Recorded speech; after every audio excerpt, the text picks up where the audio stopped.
துளசி ஒரு சாதாரண பெண், ஒரு சராசரி இந்திய மனைவி. அவள் கணவன் முரளி கிருஷ்ணா ஒரு சக்சஸ்ஃபுல் ஃபிலிம் டைரக்டர். அவள் கணவன் தான் அவளோட உலகம். அன்பான கணவர், சொந்த வீடு. துளசி சந்தோஷமா தான் வாழ்ந்தா.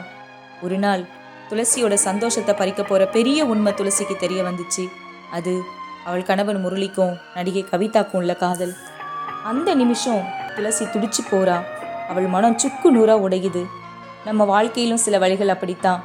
யாருக்கும் தெரியாது, ஆனால் உள்ளுக்குள்ளேயே நம்மளை கொல்லும். கோபம் இல்லை, சண்டை இல்லை, ரெண்டு பேருக்கும் நடுவில் ஒரு அமைதி. அந்த அமைதி தான் ரொம்ப கொடுமையான வலி. முரளி மெல்ல துளசிகிட்ட இருந்து விலகுறான். நான் என்ன குறை வச்சேங்கிற துளசியோட கேள்விக்கு அவள் வாழ்க்கையில் பதிலே இல்லை. ஆரம்பத்தில் துளசி தன் கணவன்கிட்ட வேற எங்கேயாவது போய் நம்ம ரெண்டு பேரும் நிம்மதியாக வாழலான்னு கெஞ்சிரா. தன் வாழ்க்கையை திருப்பி தந்துரும்படி காலில் விழாத குறையா கவிதா கிட்ட வேண்டுறா.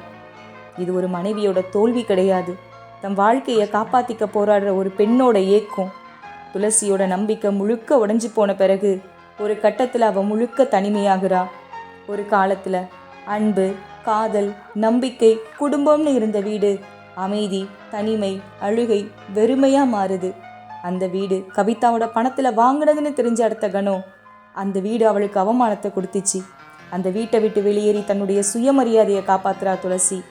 இது துளசியோட தன்னம்பிக்கையோட ஆரம்பம். இந்த நேரத்தில் தான் கௌரி சங்கர் துளசியோட வாழ்க்கையில் வராரு.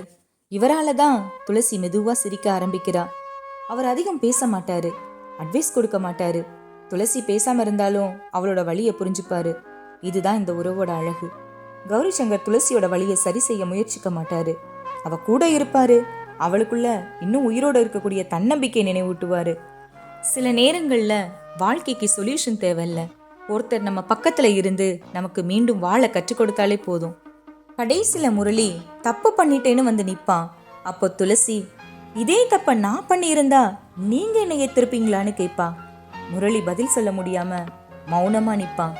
அந்த மௌனத்துல தான் துளசி ஜெயிக்கிறா. ஒரு ஆண் தவறு செஞ்சுட்டு மன்னிப்பு கேட்டா ஏற்றுக்கொள்றது தான் நல்ல பெண்ணுன்னு சினிமாக்கள் இலக்கணம் சொல்லி கொடுத்த காலத்துல மாட்டேன்னு சொன்னவ துளசி. ஒரு பெண்ணோட வாழ்க்கை ஒரு ஆணோட ஆரம்பிக்கிறதும் இல்லை, அவன் பிரிஞ்சு போனா முடிஞ்சு போறதும் இல்லை. பெண் நினைச்சா எப்போ வேணா அவ வாழ்க்கைய மறுபடியும் ஆரம்பிக்கலாம்.